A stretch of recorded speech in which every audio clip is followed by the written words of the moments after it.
அனைவருக்கும் வணக்கம். NEET biology Tamil Nadu channel சார்பாக உங்களை அன்புடன் வரவேற்கிறோம். இன்றைக்கி நம்ம பார்க்க போகிற டாபிக் என்ன அப்படின்னா ஸ்டெபிலைசேஷன், அதாவது கிளைமேக்ஸ், அதாவது நிலைப்பாடுறுதல் அல்லது உச்சநிலை.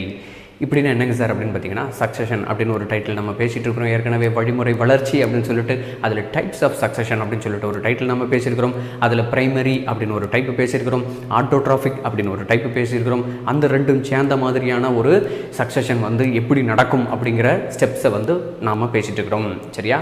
வழிமுறை வளர்ச்சியினுடைய வகைகள் அப்படின்னா என்னன்றதை பேசிகிட்டு இருக்கோம்.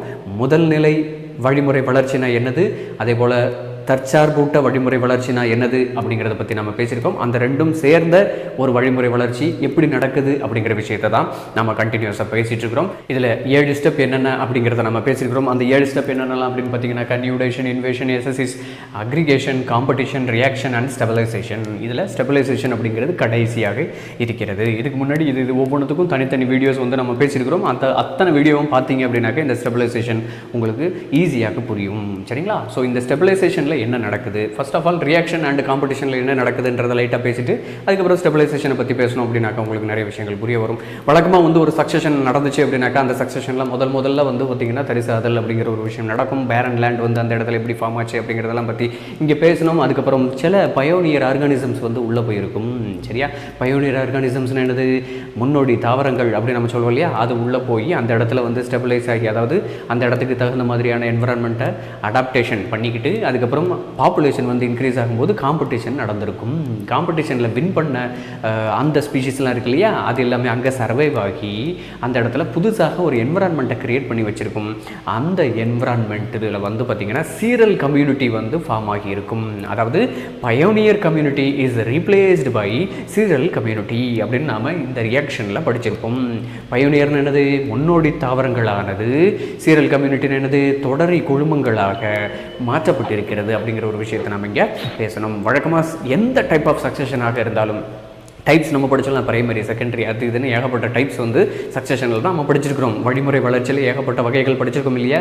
அந்த எல்லா வகையிலையும் 3 விஷயங்களை நல்லா நீங்கள் ஞாபகம் வச்சுக்கணும் அப்படிங்கிற விஷயத்தை ரியாக்ஷனில் நம்ம டோரா புஜ்ஜி மாதிரி சொல்லி தந்தோம் தெரியுமா.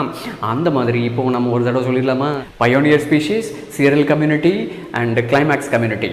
ரைட்டா? அதே போல் தமிழில் சொல்கிறதா இருந்ததுன்னா முன்னோடி தாவரங்கள், தொடரை குழுமங்கள், உச்சநிலை குழுமங்கள். இந்த மாதிரி 3 விஷயங்களை நல்லா ஞாபகம் வச்சுக்கணும். எந்த டைப் ஆஃப் சக்ஸஷனாக இருந்தாலும் இந்த 3 விஷயங்கள் கண்டிப்பாக நடந்தே தீரும். அதில் கடைசியாக நடக்கக்கூடிய இந்த கிளைமேக்ஸ் கம்யூனிட்டி இருக்கு பார்த்தீங்களா, அது எப்படி ஃபார்ம் ஆகுது அப்படிங்கிறது தான் இந்த ஸ்டெபிலைசேஷன் வீடியோவில் நம்ம பார்க்க போகிறோம். இதில் establishment of plant community permanently. வழக்கமாக சீரல் கம்யூனிட்டி அப்படிங்கிற ஒரு விஷயம் இருக்கும். அந்த சீரல் கம்யூனிட்டியில் எதெல்லாம் ரொம்ப அடாப்டிவ் எபிலிட்டியோடு இருக்கிறதோ, அதாவது சூழ்நிலைக்கு தகுந்த மாதிரி தன்னை தகவமைத்து கொள்வதாக இருக்கிறதோ, அது பெர்மனண்டாக அந்த இடத்துல ஒரு கம்யூனிட்டியை உருவாக்கும். அந்த கம்யூனிட்டி தான் பார்த்தீங்கன்னா கிளைமேக்ஸ் கம்யூனிட்டி, உச்சநிலை குழுமம் அப்படின்னு நம்ம சொல்லுவோம். அந்த விஷயம் இந்த ஸ்டெபிலைசேஷன் அப்படிங்கிற ஒரு ஸ்டெப்பில் நடக்குது. அதாவது அந்த விஷயத்துக்கு ஸ்டெபிலைசேஷன் அப்படின்னு நம்ம பேர் வச்சுருக்கோம், அவ்வளோதான், சிம்பிள். ரைட்டா? ஸோ அப்படி வரக்கூடிய ஆர்கானிசம்ஸ் என்ன பண்ணுதான், மெயின்டைன்ஸ் செல்ஃப் ஈக்குலிபிரியம். அதாவது அந்த என்விரான்மெண்ட்டுக்கு தகுந்த மாதிரியாக வேறு எந்த ஆர்கானிசமும் உள்ளே வரவிடாதபடிக்கு டோட்டலாக இருக்கக்கூடிய ஒரு பிளான்ட் கம்யூனிட்டி அந்த இடத்துல மெயின்டைன் ஆகிட்டு இருக்கும். சரிங்களா?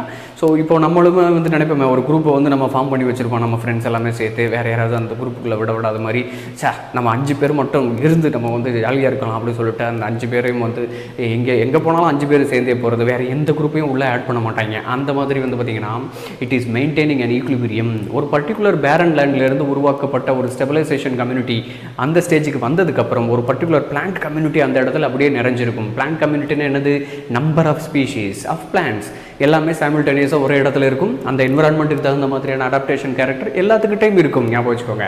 வேறு எந்த பிளான்ட்டும் உள்ளே போச்சு அப்படின்னா அது அடாப்ட் ஆகிறதுக்கு நிறைய டைம் ஆகும். அதனால் அது உள்ளே போகிறதுக்கு வாய்ப்பு இல்லாமல் போயிடும். ஞாபகம் வச்சுக்கோங்க. ஸோ அந்த விஷயத்தை தான் இங்கே நம்ம பேசியிருக்கிறோம். Maintenance the self equilibrium and not replaced by any of the community. ஞாபகம் வச்சுக்கோங்க, வேறு எந்த கம்யூனிட்டியும் உள்ளே போகாது. அதாவது கிளைமேக்ஸ் கம்யூனிட்டி அப்படிங்கிறது அதுதான். ரைட்டா? 3வது ஸ்டெப்பு தான் முடிஞ்சு போச்சு, பயோனியர் ஸ்டெப்பு. அதுக்கப்புறம் சீரல் கம்யூனிட்டி, கிளைமேக்ஸ். அப்போ கிளைமேக்ஸ் அப்படிங்கிறது அதோட படம் முடிஞ்சு, அவ்வளோதான். இதுக்கப்புறம் வேறு எந்த பிளான்ட் கம்யூனிட்டியும் அந்த இடத்துல ரீப்ளேஸ் பண்ண முடியாதபடிக்கு அது தன்னை தகவமைத்து கொள்கிறது. அதே போல் ஒரு சமநிலையை மெயின்டைன் பண்ணிக்கிட்டு இருக்கு. ஞாபகம் வச்சுக்கோங்க.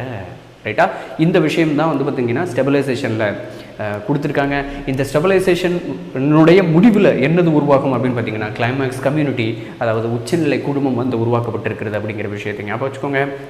மேலும் பல தகவல்களை தெரிந்து கொள்வதற்கு நீட் பயாலஜி தமிழ்நாடு சேனலை சப்ஸ்கிரைப் பண்ணுங்கள். நன்றி, வணக்கம்.